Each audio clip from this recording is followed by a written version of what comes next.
سابق وزیر اعظم عمران خان اور سابق army chief general Qamar Javed Bajwa کی جانب سے ایک دوسرے پر بے وفائی کے الزامات کے پیش نظر یہ کہا جائے تو بھیجا نہ ہوگا کہ دونوں ہی بد چلن اور آوارہ تھے۔ اب یوں لگتا ہے جیسے جنرل باجوہ معروف فلمی ولن اسلم پرویز کی طرح اپنی ہیروئن یعنی عمران خان کو شراب پلا کر اس کا فائدہ اٹھاتے رہے، اور اب ہیروئن کو گھر جا کر یاد آیا کہ اس کے ساتھ دھوکے سے زیادتی کی گئی ہے۔ حالانکہ در حقیقت بد چلنی کی یہ آگ 4 برس تک دونوں جانب بھڑکتی رہی اور جسم و جان پگھلتے رہے۔ روزنامہ جنگ کے لیے اپنے تازہ تجزیے میں ان خیالات کا اظہار کرتے ہوئے معروف لکھاری اور تجزیہ کار حماد غزنوی کہتے ہیں کہ دراصل عمران خان کے منہ سے اپنے سیاسی والد جنرل قمر باجوہ کو ڈبل گیم کا طعنہ دینا کچھ خاص جچتا نہیں، کیونکہ خان صاحب خود اس فیلڈ کے ماسٹر سمجھے جاتے ہیں۔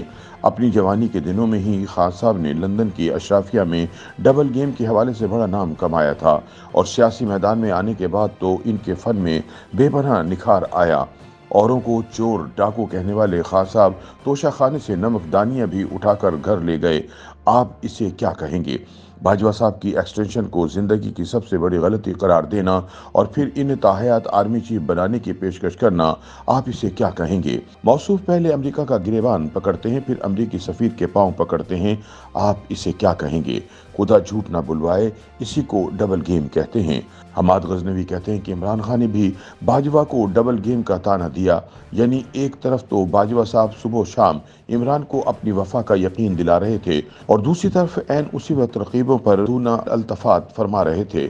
یہ قضیہ مونس الہی کے ایک بیان سے کھڑا ہوا، جس میں انہوں نے یہ راز افشا کیا کہ تحریک عدم اعتماد کے موقع پر انہیں باجوہ صاحب نے عمران کے ساتھ سنجوگ باندھنے کا مشورہ دیا تھا۔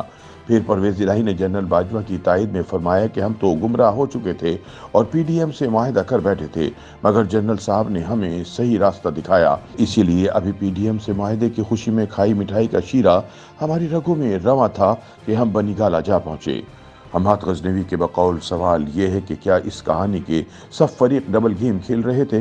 پرویز الہی تو اپنے منہ سے کہہ رہے تھے کہ پہلے میں نے ایک فضائی بوسہ پی ڈی ایم کی طرف اچھالا اور ساتھ ہی پی ٹی آئی کو 3 دفعہ قبول ہے کہہ دیا۔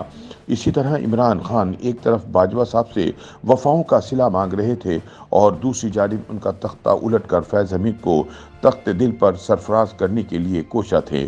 رہ گئے باجوہ صاحب تو ان پر تو باقاعدہ آوارگی کا الزام ہے، یعنی پہلے تو انہوں نے اسیر ظلم جمہوریت کے طور پر شہرت بنائی، اس کے نتیجے میں نواز شریف نے انہیں سپہ سالار تعینات کر دیا۔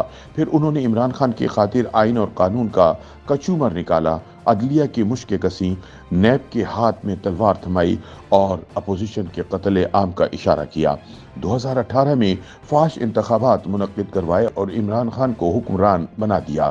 پھر جب اس برس عمران خان کے خلاف تحریک عدم اعتماد آئی تو باجوہ صاحب نے باپ پارٹی، ایم کیو ایم اور دیگر اتحادی جماعتوں کو کچھ اشارہ کیا اور پنجاب میں پرویز الہی کو کچھ اشارہ کر دیا تاکہ مسلم لیگ کو پنجاب میں نکیل ڈالی جا سکے۔ اسی لیے عدلیہ کے پنجاب حکومت کے حوالے سے کیے گئے فیصلے بھی اب سمجھ میں آتے ہیں۔ حماد غزنوی کہتے ہیں کہ جنرل باجوہ نے پہلے اعلان کیا کہ مزید ایکسٹینشن نہیں لوں گا، لیکن پھر ایکسٹینشن لینے کے لیے سر دھڑ کی بازی لگا دی۔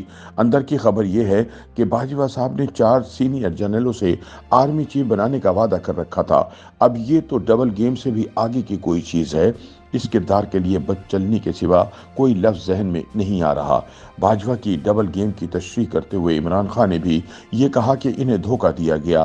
یہ سن کر ہمارے ذہن میں بہت سی پرانی فلموں کے سین ابھر رہے ہیں جن میں اسلم پرویز ہیروئن سے شادی کا وعدہ کرتا تھا، پھر پارٹی میں بلاتا تھا اور کوکو کولا میں شراب ڈال کر پلا دیتا تھا، بالآخر ہیروئن روتے ہوئے گھر آتی اور ماں کو بتاتی کہ اس کو دھوکہ دیا گیا ہے۔ ہمیں تب بھی یہ سمجھ نہیں آئی تھی کہ ہیروئن ایک مسلمہ بد چلن شخص پر کیوں کر بھروسہ کر لیتی تھی، اور ہمارا آج بھی یہی سوال ہے کہ خان صاحب آپ سے کس نے کہا تھا کہ آپ اسلم پرویز پر بھروسہ کریں؟ کیا آپ نے پرانی پاکستانی فلمیں نہیں دیکھی؟ آپ اسلم پرویز کے کردار سے واقف نہیں ہیں؟ آپ کو نہیں معلوم کہ سکندر مرزا نے 1958 میں ایوب خان کے ساتھ مل کر مارشاء اللہ لگایا تھا، لیکن کچھ ہی دنوں میں جب کوئی بڑا عوامی رد عمل سامنے نہیں آیا تو سکندر مرزا ایک